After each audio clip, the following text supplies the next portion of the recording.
যারা কাঁচকলা পছন্দ করে না আজকের এই রেসিপিটা তাদের জন্য। কাঁচকলা দুর্দান্ত মুখরোচক একটি রেসিপি তোমাদের সাথে শেয়ার করছি। প্রথমে এখানে 3টে কাঁচকলা নিয়েছি, এর কম বেশি তোমরা নিয়ে নিতে পারো। এবার কাঁচকলার সামনে ও পেছনে কেটে আমি একটু একটু বাদ দিয়ে দিলাম।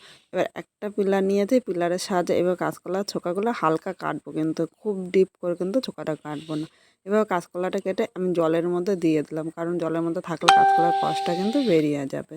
এবার একটা গ্রেটার নিয়েছি, তোমরা ইচ্ছা করলে বড় বা ছোট গ্রেটার দিয়ে গ্রেট করে নিতে পারো। কাঁচকলাটা এবার আমি গ্রেট করে নেব। আমি ছোট গ্রেটারটা দিয়ে গ্রেট করে নিলাম, তোমরা তোমাদের ইচ্ছে মতো করে নিতে পারো। এইভাবে আমি সব কাঁচকলাটা গ্রেট করে নেব। এখানে সব কাঁচকলাটা গ্রেট করা হয়ে গিয়েছে। এবার একটা পাত্র নিলাম, এর মধ্যে জল নিয়ে নিয়েছি, এর মধ্যে হাফ চামচ হলুদ নিলাম, জলের সাথে হলুদটা ভালো করে মিশিয়ে নিচ্ছি। এবার যে কাঁচকলা আমি কেটে রেখেছিলাম এর মধ্যে আমি নিয়ে নিলাম।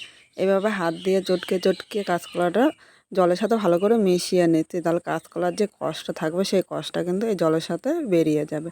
কাঁচকলার এই কষটা থাকলে কিন্তু তরকারিটা রান্না করলে কালো হয়ে যাবে। এইভাবে আমি 10 মিনিট রেখে দেবো। এবার একটা মশলা তৈরি করে নেবো। এখানে আমি 3 কোয়া আদা নিয়েছি, যেহেতু নিরামিষ রান্না করবো তাই একটু আদাটা বেশি নিলাম। অনেকে বলে আদায় কাঁচকলা যায় না, কিন্তু একটু কাঁচকলা দিলে খেতে ভালো লাগে। অনেকের সাথে ঝামেলা থাকলে কিন্তু আদা কাঁচকলাটাই আমরা আগে বলে থাকি। এবার 3টে কাঁচা লঙ্কা নিলাম, তোমরা ঝাল যেরকম খাবে সেই হিসাবেই লঙ্কাটা নিয়ে নেবে। একটা মাঝারি সাইজের টমেটো নিয়েছি, এর সাথে হাফ চামচ মৌরি নিয়ে, তাহলে একদম ঠাকুরবাড়ির মতো রান্না আসবে। হাফ চামচ আমি জিরের গুঁড়ো নিয়েছি, আর হাফ চামচের একটু কম ধনিয়ার গুঁড়ো নিলাম। এই গুঁড়োটা আগে থেকে করা ছিল তাই মশলার সাথে একসাথে নিয়ে নিয়েছি। অল্প জল দিলাম। এবার মশলাটা একদম মিহি মিক্স করে নিয়ে আসবো।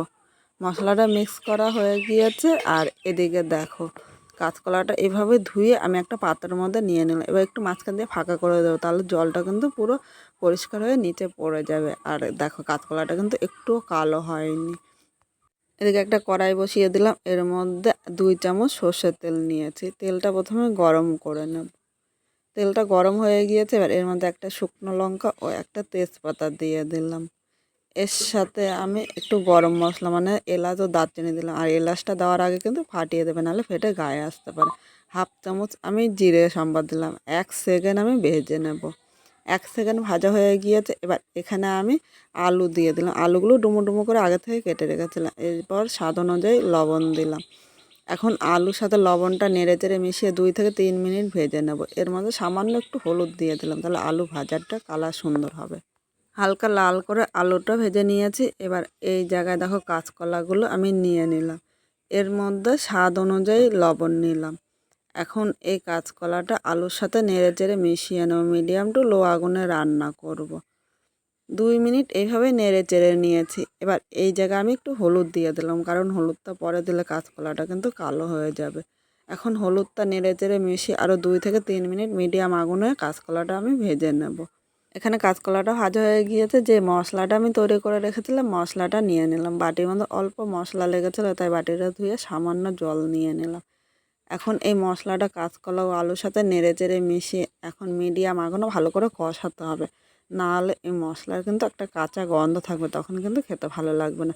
আর এটা কষাতে কষাতে আলু ও কাঁচকলাটা কিন্তু সেদ্ধ হয়ে যাবে। এখানে দেখো কষানো হয়ে গিয়েছে। এবার সামান্য একটু গরম জল দিলাম, খুব বেশি দেবো না, কারণ ভাজতে ভাজতে আলু ও কাঁচকলাটা কিন্তু সেদ্ধ হয়ে গিয়েছে। এবার জলের সাথে নেড়ে চেড়ে মিশিয়ে নিয়ে আরও 2 থেকে 3 মিনিট রান্না করে নেব। আজকে খুব সাধারণভাবে এই কাঁচকলা মুখরোচক রান্নাটি কিন্তু করেছি। যারা পছন্দ করেন না তাদের এইভাবে করে দিলে তারাও কিন্তু বলবে বারবার করে দেওয়ার জন্য। এখানে 2 মিনিট নেড়ে চেড়ে নিয়েছি। এবার 1 চামচ আমি চিনি দিলাম। মিষ্টিটা না দিলে কিন্তু এই কাঁচকলার স্বাদটা ব্যালেন্স হবে না। চিনিটা নেড়ে চেড়ে মিশিয়ে আর 1 থেকে 1.5 মিনিট রান্না করে নেব। 1.5 মিনিট রান্না করে নিয়েছি। এবার এর মধ্যে একটু ঘি দিয়ে দেবো, যেহেতু আগে গরম মশলা দিয়েছি তাই এখন আর গরম মশলা দেবো না। আমার মনে হয় ঘি দিলে বেশি ভালো লাগবে। ঘিটা নেড়ে চেড়ে মিশিয়ে নিয়েছি। এখন আমি 1 মিনিট স্ট্যান্ডিং টাইমে রেখে দেবো। 1 মিনিট পর নামিয়ে নিলাম। কীরকম হয়েছে অবশ্যই একবার কমেন্ট করে জানিও কিন্তু।